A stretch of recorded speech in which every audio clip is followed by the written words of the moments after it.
नीलम दिशा हमर नमस्कार दर्शक लोकन एहि चैनल के सब्सक्राइब करबा के लेल लाल बटन का दबाव आ तकर बाद घंटी पर क्लिक क के नव नव मैथिली गीतक आनंद उठाओ।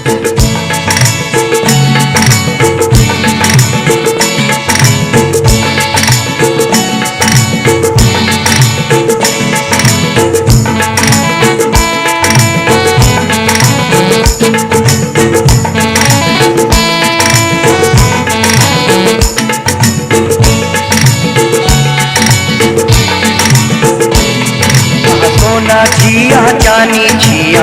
सोना जिया जानी जिया हमरा प्रेमक राजमहल के अहिक का महारानी जिया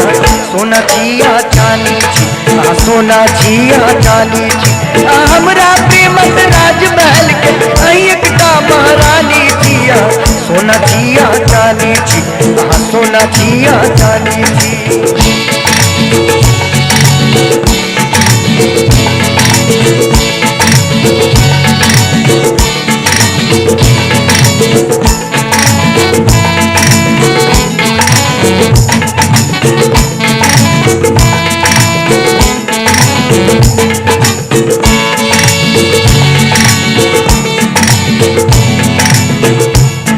अहमद सौ भरल मधुबन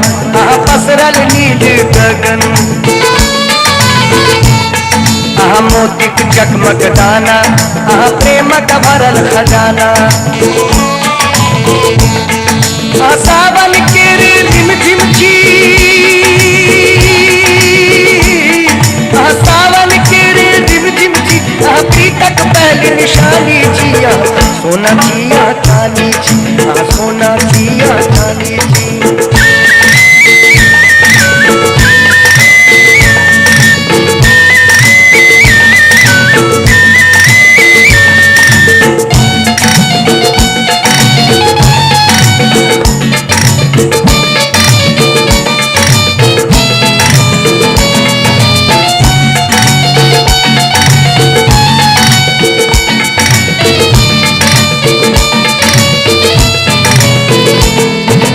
फागुनिक मधुर बयार फागुनिक मधुर बयार चंचल नदिया के धार चानन सोन गम गम पायल के छम छम